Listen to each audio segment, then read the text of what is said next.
Kepala Kantor Wilayah Hukum Riau lakukan audiensi bersama pemerintah daerah Kabupaten Siak.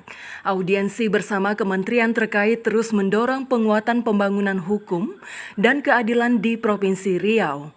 Pembentukan pos bantuan hukum atau pos bankum kampung dan kelurahan merupakan sebuah wadah bagi masyarakat untuk memberikan layanan bantuan hukum sebagai jaminan tersedianya akses keadilan yang merata di seluruh Indonesia yang berfokus pada penyelesaian permasalahan masyarakat seperti konflik pertanahan, persoalan lingkungan, serta akses terhadap layanan hukum yang lebih merata. Kami dengan Pak Gubernur, dengan Pak Abdul Wahid, itu sudah berbicara banyak terkait dengan percepatan pembentukan pos bantuan hukum desa kelurahan di seluruh kabupaten kota di Provinsi Riau. Beliau sudah mengeluarkan surat ke semua bupati dan wali kota, dan mungkin sekretariat daerah sudah menerima Kabupaten Siak, sudah menerima surat dimaksud, dan juga beliau mendukung dan memberikan testimoni juga karena pembentukan pos bankum ini merupakan amanah dari Bapak Presiden Prabowo dalam Astra-Cita yang ke-7 terkait dengan reformasi hukum. Kita ingin mendekatkan akses to justice atau akses keadilan kepada masyarakat hingga ke akar rumput, hingga ke desa-desa. Jadi kemarin kita sudah berhasil mengesahkan Badan Hukum Koperasi Merah Putih di semua desa di Provinsi Riau. Sekarang kita ditugaskan untuk membentuk seluruh pos bantuan hukum di kabupaten kota di Provinsi Riau atau di seluruh Indonesia untuk skala nasional.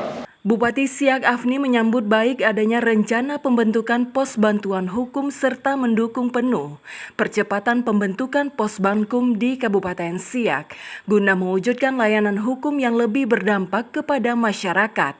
Dan di Kabupaten Siak saat ini telah ada 5 pos bankum, yakni di Kampung Pinang Sebatang Barat, Kampung Dayang Suri, Kampung Temusai, Sungai Gondang, dan Kampung Belading.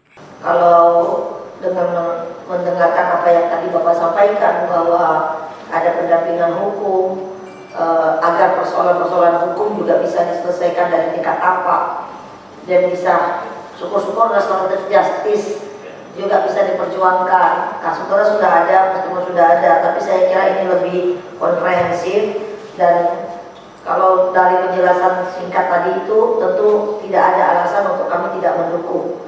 Nah, kami juga kebetulan Pak, dari visi misi kami sebagai bupati, kami punya 17 program, di mana program pertama itu adalah perjuangan hak tanah masyarakat.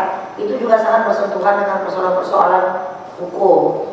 Nah, tapi kan ini kebanyakan kalau dalam ini saya itu hukum perdata, karena sekarang kan berdasarkan Undang-Undang Cipta Kerja kan dia sifatnya itu adalah mengedepankan administratif. Nah, jadi bagaimana penyelesaiannya itu kalau ada penguasaan atau konflik lahan. Tapi kalau masalah hukum ini Pak, nggak usah nunggu yang besar-besar memang. Kadang sejengkal tanah saja dengan tetangga bisa berantem kan. Nah, apalagi jadi saya kira ini penting dalam pandangan saya.